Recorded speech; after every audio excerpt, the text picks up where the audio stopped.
Hi, this is Mia. I made an excessively long 1 hour video, which I did not want to do. I was venting. I'm not even going to post it. I'll post this one. I just want to say for 5 minutes that I'm getting ready to go to clinic in a couple hours. Ooh, literally. Oh, I don't want to do it. I just want to stay home. I'm serious. I'm so tired.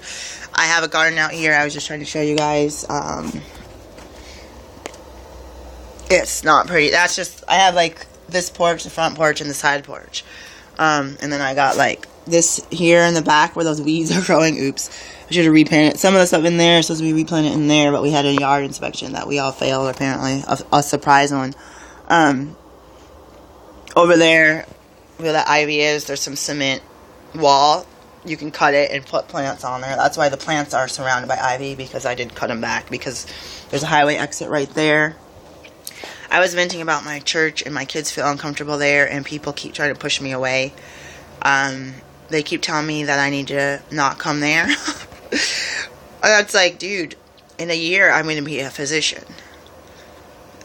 There's like, oh, we don't care. We hope different colors come. That's what we want. And we just hope, like, some of those rich people, like doctors and lawyers, join our church, because we could really use some good tithers, you know. And I'm like, are you kidding me?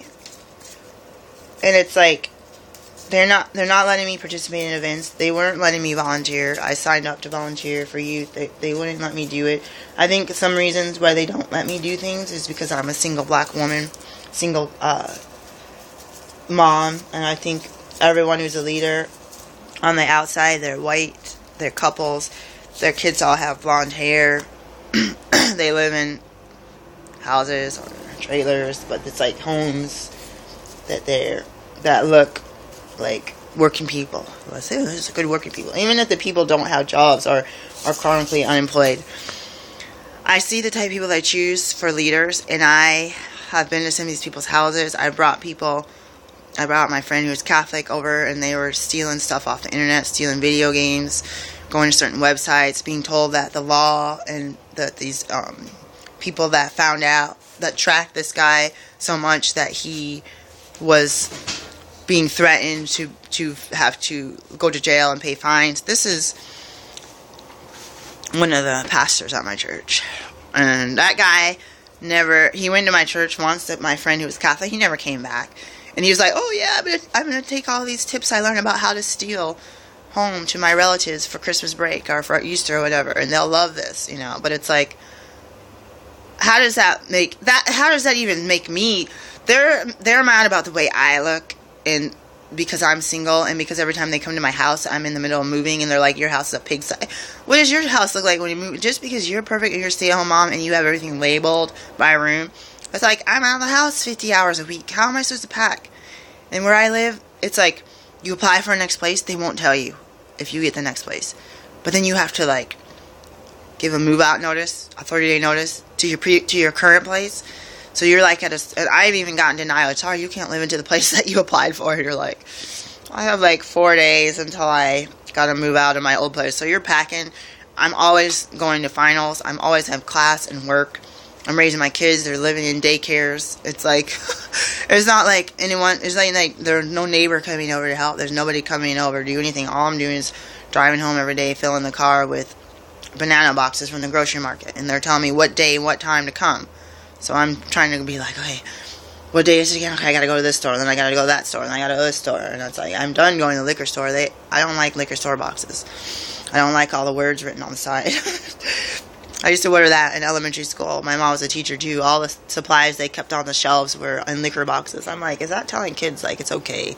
Like, oh, it's just another thing, vodka. I mean, not a lot of people drink vodka, but it's like, I don't drink it all right now. But as a kid, I thought, you're supposed to. And so I overindulged and became problematic. Which is very life-threatening. What is this noise?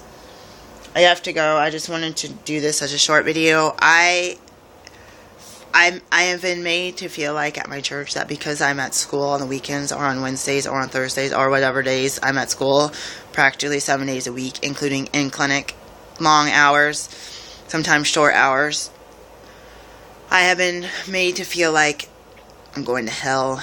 and that my kids and I are going to be destroyed by Satan because we're not in the protective covering of the church people, and that we're missing the worship songs, which I haven't been all summer to worship songs. I've been missing them all. I've been to some of them, but it's like I don't even want to come early because they make fun of me. Oh my gosh, look what time it is! Look, everyone, look who's here! Oh my gosh, you're like 20 minutes early. Oh, it's like, shut up. And then you're late. You're like, you know what time it is? Why even bother coming? Oh my gosh. I was like, dude. There was a major wreck. It's like, actually, I had diarrhea. And I got in the car. And then my son had diarrhea. And then it took us 20 minutes to leave the driveway because of that. Then my daughter had to go get something. And then we forgot my purse at home. So I got back off the freeway, came home, got the purse. And we got back on the freeway. And there was like a 4-car total wreck. That just happened 20 minutes before we got there. And I felt like God was telling me, if you didn't, it's like I gave you diarrhea and made you forget your purse. Because then that made sure that you were not involved in that 4-car polyp. Like, no, stuff like that has happened where it's like, oh my gosh, seriously? So I gotta teach and I have like diarrhea. I don't live 5 minutes away. I can't just like run to church and be like, hey, I gotta run home and get my son. Like, it's like 30-minute drive. So I told myself that I'm going to continue going to the church for the time being. But if God, because I have visited other churches when I did have Sunday morning classes at school, I had visited some evening services. I had met some other people that said you can come to our church in Lake Oswego, which I was going to do. The kids were scared to go with them, which is understandable. I don't know. I mean, they could be playing with rattlesnakes for all I know. I never know. But I felt like my kids probably should have gone. They're Sunday school teachers. I should probably ask them again what church that is. Because it's in the favorite. God is telling me, hey, everyone's telling you can't live in a rich neighborhood. And they say this is a nice neighborhood with the highway exit and a bunch of strip clubs and walking distance. But whatever. I mean, just because it's in a certain zip code doesn't mean it's a nice area. Last place I lived had murders all the time, shootings, gang activity all the time, drug deals, prostitutes right outside my front door. I had to shut the blinds and hide under the kitchen table because certain activity was going on, police activity. I didn't want people drawing guns. And two blocks away there was $1 million houses. And then, a few blocks that way there's private Catholic schools and all this stuff. And people are like, oh, you want to send your kid to Catholic school? You got to send them to just one school because they need to work for their tuition. I was like, I don't want my kid working. They need to focus on their studies. That's how my mom was with me. She's like, you need to focus on your studies. Like, your parents will provide for you because you're a child. When someone wants to work part-time and not be like, you're going to work long hours after school just to pay for school, I think they should focus on school and get good grades and a scholarship or something. Or at least get into school. But right now, I have a lot of you can'ts. The neighborhood that I want to live in, I can't tell people I want to live there because they're like, that's for rich people. I'm like, dude, I'm going to be a doctor in a year. Like, I'm not trying to be rich. I'm trying to do it because that's all I ever think about. And the rate I'm going, I'm scared that I didn't pass the boards and that I may not be a doctor in a year. If I wasn't working as like a lawn man or something, I could still live in Lake Oswego. I could be on welfare and live in Lake Oswego, for Pete's sakes. Just because it's a certain town doesn't mean everyone there is multimillionaires. People are stupid. But it's like they have this thing. It's like, you can't shop at that store. That's for rich people. I'm like, dude, their prices are cheaper than the Safeway. It's like, it's a scam.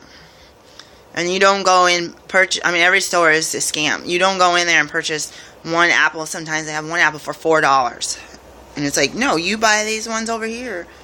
That, you don't buy the rotten ones for $2.67 a pound. It's like you buy the medium ones. They're just the right size, just the right shape, and you get like 3 of them.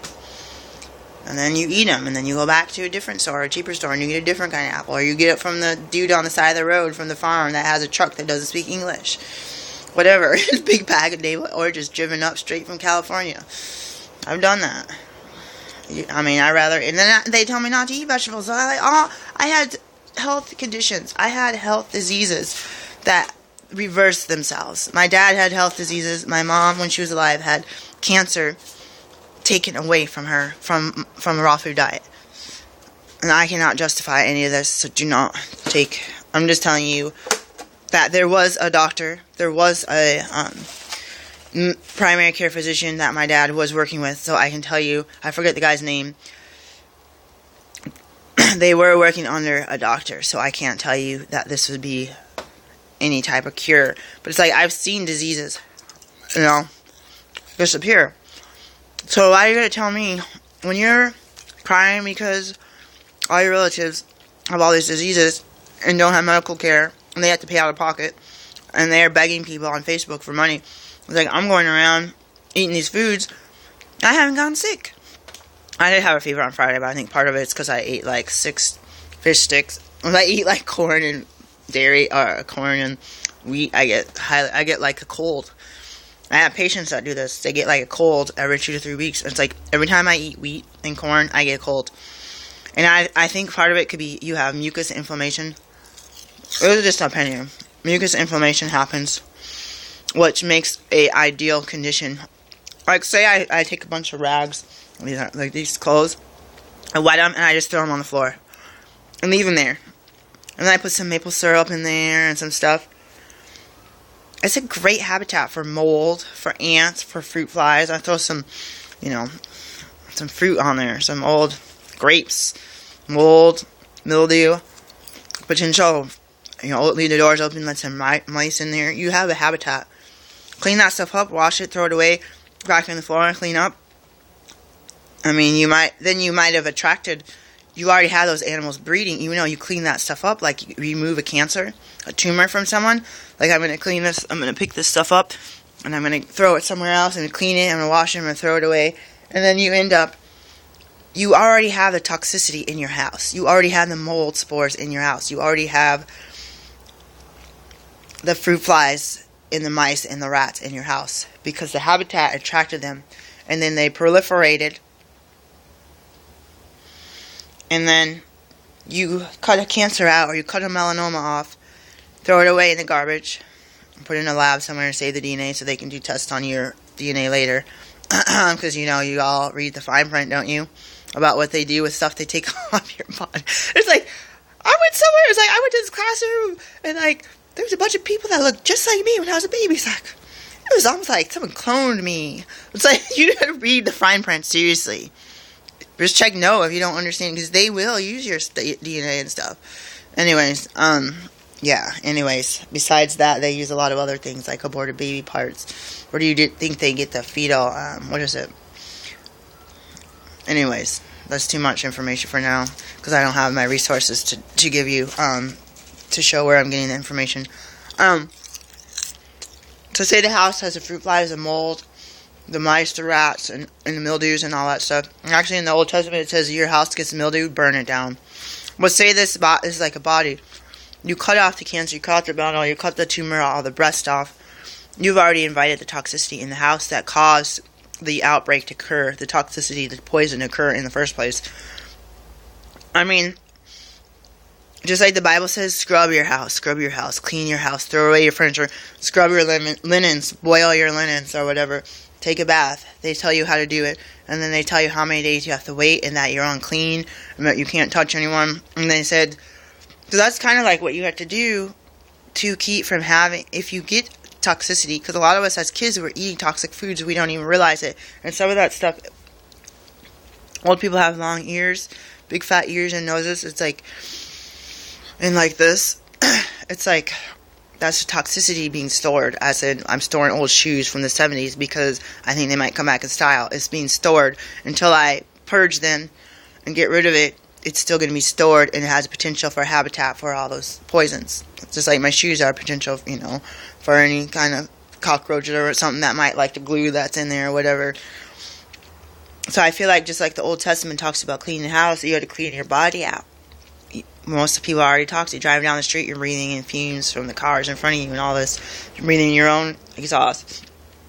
Push that stuff out like they say in the Bible. I think they want you to boil all your pots and pans and boil your linens and burn things that can't be boiled. And then you could, how many times have you cleaned a place that had mold and then the mold grows back? Even the harshest cleaners. In the Bible, they said burn that place down. Burn it down, put those bricks in the fire and build a new house, basically. And then they tell you how to wheelbarrow that stuff out to the dump. And I don't know. They tell you everything, how to do that in the Bible. This is for mildew.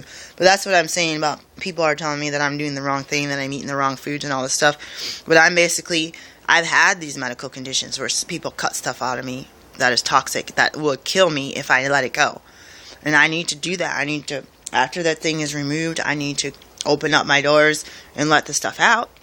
And if a cat and dog, like I'm always talking about pets, if a cat and dog is going to be the animal that's going to be maybe help me to, say I had a cat, it keeps away mice. I say I got a dog, it eats the ants or whatever. You know what I mean? I'm just saying that it's a weird way that God gave us pets and stuff, because they can help your spirit. Someone can have the healthiest diet, never have toxicity, live on a mountain, but have bitterness and die of cancer because of the bitterness, which is also biblical. It's in the Bible that bitterness and unforgiveness is what causes cancers in the bones. And they talk about the mean wife and all this different things, these different bitter attitudes. I've been having a bitter attitude. Why can't the people at church just be like, oh my gosh, we know a lot of people here have to work or go to school on the weekend or doing Wednesday nights. Let's pray for them. This is only a season. We pray that there will be a day that they can rejoin us as a family and not criticize us, not tell us that we're miserable because we came 15 minutes late. And it's like, when's the day that you live 30 minutes away from church? I used to come and during rush hour, it used to take me 2.5 hours to get here. I could have gone to the beach and back. And people who did live at the beach like, oh my gosh, it took me 3 hours to get here. Oh my gosh. And I'm like, dude, it took me 3 hours to get here from downtown. I'm like, and me and my kids, I rounded out my kids. We didn't even eat dinner. And we're not going to get home till 10 o'clock. And they're going to be sleeping in the back seat. And then we had to go to school at 7 in the morning. It's like, it's stupid. And I was doing that kind of thing. And I was sick all the time. And I was stressed out. And I was going to the doctors. And I'm paying out of pocket. And I was getting bad grades on tests. And it got to the point where it's like maybe Wednesday night isn't always an option for maybe a year or 2 or maybe 5. And I want to go, but I'm falling asleep in the car, having to leave the window and pinch myself. That's dangerous. When you're that tired, you never have a break, and you're going 7 days a week, you're going 21 days in a row without a day off. That's dangerous. So that's where I am right now, is feeling like I have an attitude problem because I want to talk back to my leaders on my faith-based group. But I have been told and led by certain things in deep prayer by God to do certain things. And he said, you need to do this stuff. And I'm like, this is impossible. In my mind, like on Star Wars, the first one, when Luke meets Obi-Wan, he says, no, I can't go with you. It's like, what about the crops? What about this? And he's like, that's your uncle talking, Luke. And it's like, I hear him, it's like, no, I can't go to medical school, I can't live in a house, I can't have a new car, I can't get a dog, you can't eat salad. So it's like, I go eat my kids mac and cheese and brownies, all kind of stuff, and it's like, get out of the Wii Fit, you gained 7 pounds. What is the cause of this weight gain? You have 14 pounds to goal. And it's like, at this rate, it may be hard for you to reach your goal. Would you like to change your goal? It's like, then it's like, I have to shut that chatter off because God has revealed to me, and God had revealed to another doctor. I think he was Seventh-day Adventist. I think they're primarily vegetarian, vegan anyway, but he had Thanksgiving dinner, and I didn't like his attitude either. That's why people have these attitudes. I have an attitude too, and that's why I'm getting scared about the people I'm hanging around. This guy is like, you need to eat this vegetarian food for Thanksgiving dinner. They had like tofurkey and all this stuff. And they're like, God had revealed to me that we need to eat protein, that we're killing ourselves. We need to eat protein. He's eating a lot of soy. Me and my kids don't eat soy because soy is toxic when it's raw. And beans and stuff, I know a lot of people that have had a lot of gout and a lot of diseases. There's a lot of vegetarians that die at a young age of cancer. I don't want it. My dad had sent me a lot of books and articles. Soy was originally made as a textile, not as a food product. And then soy milk, I watched videos. I prayed about it, and I said, God, don't let me just think something. And people at church are like, don't just believe one person because they say something. And the next thing I knew, like, I heard this infomercial on the radio. Oh my gosh, I bought all these pills and all this stuff. I was like, what did you think about this? And I'm thinking, in my mind, like, you need to use your own advice. You need to actually look that stuff up. It's like, why don't you just eat the vegetables? Why do you got to have some magic pill that's supposed to give you all your fruit vegetables for the day? But it's like, I read a lot of stuff, and I got a bunch of movies. I watch a lot of documentaries from the library and a lot of kid shows even. You can learn a lot from those kid shows, to tell you the truth. And they were talking about the origin of soy and soy milk in this one small town where they lived, and their family was boiling it down. And they're like, I told my dad, hey, I should make soy milk raw. He's like, don't do that, you'll kill yourself. He's like, that stuff is toxic. And then in the movie, yeah, they said the same thing. They're like, they got to boil it at high temperature for a certain amount of time. And I think they were making tofu as well. I think they were more making tofu. But it was scary, and people are like, what about edamame? You can eat raw. I was like, I don't think edamame. I think it's steamed. And there is soy fermented. I do eat the Bragg's cider, or not cider. I do use cider vinegar, but they're products. Soy. They're liquid aminos. I do eat that, and I have had miso soup before. And I actually learned about miso soup the other day, about how it's fermented sometimes for 3 years. And I was like, I should get some real miso soup, because I wouldn't mind. I mean, I could just eat mushroom if I want fungus, fermentation fungus, putrid. But yeah, I don't eat beans. I actually went to a restaurant for class last week, and she served beans, and they were tasty, and they had salt and sauteed onions and tomatoes in there, and it was kind of like it was grilled. But I got the worst stomach ache. I thought I was gonna have to go to sleep and puke and stuff. And I basically ate salad. I was like, oh my gosh, I haven't felt this bad. I feel better when I eat gluten. My face gets inflamed and my throat closes up, but I was like, I felt so sick. I was actually scared. But I don't have the resources right now, so I don't like to talk about this stuff, because I'm only a medical school student. I don't want to get in trouble.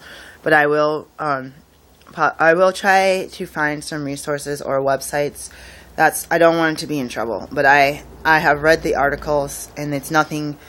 If it's my opinion, it's not any kind of medical advice or anything. Everyone is different. There's a lot of people that get diseases different than the standard American diet diseases that eat a lot of beans and rice and stuff, and you can see those statistics. I see those patients in my clinic, and it's very hard for people to hear, maybe you shouldn't eat that type of food.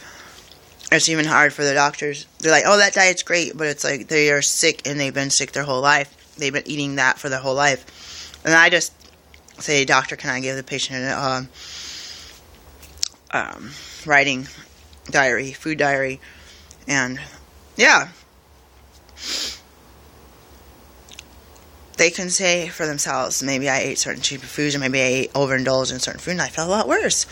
It's like, maybe I try to not eat it for a couple days and see, maybe even see what the results are there. I've got to go. I may or may not post this video, because I'm at a position right now where I was giving some information about, video about soy and all this stuff, and I don't necessarily really, right at this point, have the name of the videos and stuff. And I would like to give references, because because I'm a student, we're supposed to be careful about information. All the stuff that I say is from articles or journal articles, but I really need to start giving you references, or just keep my mouth shut. But I will say that a lot of people watch Dr. Oz, and they believe everything he says, and that kind of scares me. I don't watch him, and I don't listen to him, I don't read about him, but I hear about him consistently. And he's like God to certain people. Like, Dr. Oz told me to take this medicine. Dr. Oz told me to eat this type of diet. And Dr. Oz told me to drink this much water. And they can go to the doctor and be like, Dr. Oz said. But it's like, Dr. Oz isn't doing a physical exam, or finding out they have kidney disease, or finding out that they're diabetic and they can't just go on a fruitarian diet. Different things like that. So I'm pretty emotional today because of hormones. I woke up crying, like, oh, I was like, I just read Joyce Meyer's thing that said something about don't let your emotions overcome you, because the devil can try to make you feel down and bad, but through your emotions in your body. So I'm at a point right now where I really feel like God is going to guide me. I'm going to pray about what to do with my kids, what to do with my my son's school, what to do about potentially getting a dog or a cat, or even just going to get my daughter a hamster, maybe, and just be like, hey, you get a hamster, he gets a dog or a cow, whatever he wants. And then just one way or another, if we're going to adopt an animal, even if we just get him out of Craigslist, which I prefer not to do. Someone was complaining about some monster they got, the monster puppy that was peeing all over and biting and scared of hands and stuff. But I feel like right now, the guinea pig's just like, dude, it's been an hour and a half. You still, like, I fed him breakfast, but I didn't feed him second breakfast. He's ready for second breakfast. I'm going to pray about it because, to tell you the truth, I have so much mental fatigue that I can feed him some of this kale. I have so much mental fatigue. Here you go, buddy. That, I feel like sometimes God is like, because a lot of my friends do not pray or think spiritually. They do go to a lot of bars and go on vacation all the time, and they can eat what they want and stay skinny. But it's like, for me, I get so worn out being a parent and a medical school student and trying to catch up. I've had to retake classes. I've had to do extra classes. I've catching up on something you could spread over the 4 or 5 year period. I'm just now starting, like, electives and stuff. And one of my friends who's already a doctor is like, dude, we gotta take these electives. We gotta take these weekend classes. And I didn't really want to take the weekend classes. But she was like, hey, we need to get this stuff out of the way. We need to get this done. And so I started signing up with her. And it is very hard to do weekend classes. And I feel like it's 2 to 3 days and you have your credits. But I thought I was gonna die. Spring term, I had like 9 weeks of weekend classes in 1 week, and I have 3 classes in the same time on Saturday. I was like running up and down the stairs, and one of them was an online class where I had to take a quiz, and I was taking a quiz while I was in lecture for a different class. While I had to run up and down the stairs for the 3rd class, I was like, oh my gosh, it was totally overbooked. But I mean, I had to get it done. I had to get stuff done. I'm in a position right now where I'm catching up on this stuff, though, and it's really hard. And my classmates are like, oh, this is such an easy term. It's so light. I love it. I'm so comfortable. So happy. I'm just like, I'm like, can I get a massage? Somebody, anyone? Like, we don't have any patience. Somebody, like, I don't care. Like, I'll do it to myself. Just let me, like, sleep somewhere. No. I'm usually like, I gotta do some more work. Gotta get some more check-offs. That's where I am right now. There's a lot of stuff to catch up on, and I just feel like overwhelmed. And my thought process, I'm just fatigued. I really want to go on vacation. I really want to take some time off. I really want to rest my mind and be done. And I'm at a point right now where it's going to be like, I mean, I do have to trust God. I have to say, God, can you guide me to do what I need to do? And just say, I mean, it's literally open the right door. Like, God wants me to go out the screen door right now, and he just go out the screen door. If he wants to go out the back door, he wants to go out this door. If he wants me to take a ladder and climb off the 2nd floor, that's pretty much, I need to have the faith, at least of the mustard seed, and just allow God to guide me, because my own thought process is taxed. And even right now, just thinking about my thought process is giving me a headache. So I'm going to check my email. I'm going to see if they have any dogs. My son is not willing to go to the Humane Society. What am I supposed to do? He's like, he wants the animal. I'm like, do you want to go to a breeder? He's like, will you go to Humane Society? You want this puppy? Will you get in the car and come see the puppy? That's what I get from my son. Like, are you kidding me? And then it's like, my daughter, what about this cute dog? Oh, there's too much trouble. He's a puppy. He's hyper. He's just, sounds like too much trouble for us. I'm like, but little Kimmy was too much trouble for us. So I was like, but Kimmy's in a cage too, and he eats, and he's happy, and he's not going to bite our furniture, or he does eat books, though, by the way. Library books, he loves. Shh. Keep him away from him. I'd be willing to pay for a fine if they decide he nibbled too much. He's eaten my Bible. One of them. A good one. A good news Bible. It's really good. So, I'm in a position right now where, yeah, he's like, oh my gosh, he's over here again, and there's like no food. Actually, there's dry kale. I'm in a position right now where I just need to pray about it and just need to ask God to guide me, because I'm taxed. My mind is taxed, and I'm also praying about a vacation. I have about 2 weeks, including this week, left before the kids have to go back to school. And in this time, if I'm going to go anywhere, I need to go now, because the 3 days I get off are going to be after the kids start school. So Tuesday, Wednesday, Thursday, they're going to be in school.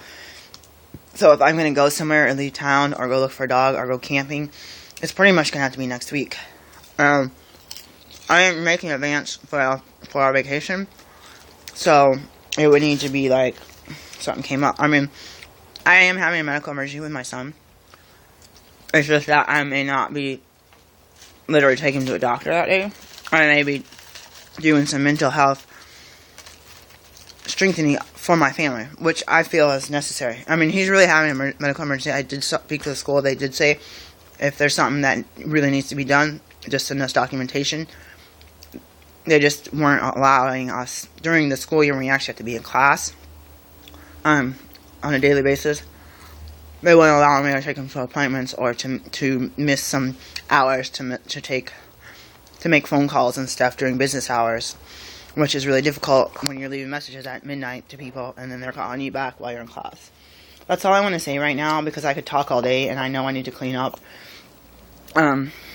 I've talked to all these people that told me I can't do this, I can't do that, I can't garden. When they told me I can't garden, I ignored my garden for a week. It dried up. Stuff died.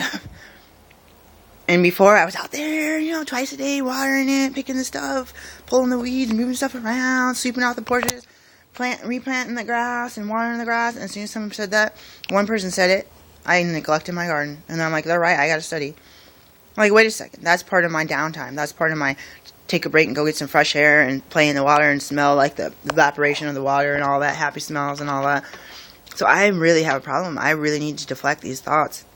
Because my mind is like, the people saying this, they're driving a nice car than me. They live in a house. They have beach houses. Their kids are successful kids that went straight to college and have good jobs and got married right away and have grandkids and all. Like, me and my kids, they're not even going to school. It's like, well, they're better than me. But it's like, I distract myself by listening to them, and then my life starts falling apart, and they're off on vacation. They're not even answering the phone, like, oh, you told me I couldn't garden, and my garden died, and I didn't get any exercise, and I failed the test because I was, like, stressed out, because I was like, you're right, I have to study all the time, 24 hours a day, that's why I sleep with my notes and all this, and it's like, whatever. So I really need God's guidance, and I know that when I get off here, I'm going to pray and say, dude, I've been listening to these people, and you're the one I need to listen to, not these people. Please help me to deflect and if necessary, I need to really just ignore put those people out of my phone book. Put them off my Facebook page. Really, this is affecting me. Part of me is like, maybe this is part of the way that you're an adult and that you socialize. I don't want to be like my dad and isolate, not talk to anyone. And maybe this is part of socializing. But I feel like if you're friendly with somebody, I feel like it's not all it's almost like a slave master. Like, you do what we tell you to do. You don't have any thoughts on your own. You do what we say when we say it. And it's like, nice friendship there. It's like you need to go do your dishes. I have friends say, you need to do your dishes now. I'm like, you just invited yourself over to my house while I was moving furniture with my daughter. I'm like, in my mind, I'm like, what right, after I cried for 2 days, I'm like, what right does she have to come over and tell me to do my dishes when I just had class for 21 days straight and didn't have one day off, and my kids are taking care of themselves. I was like, they're lucky they have dishes in there, because at least that means someone had some food. So, anyways, that's all. I am venting, like, big time. I'm sorry.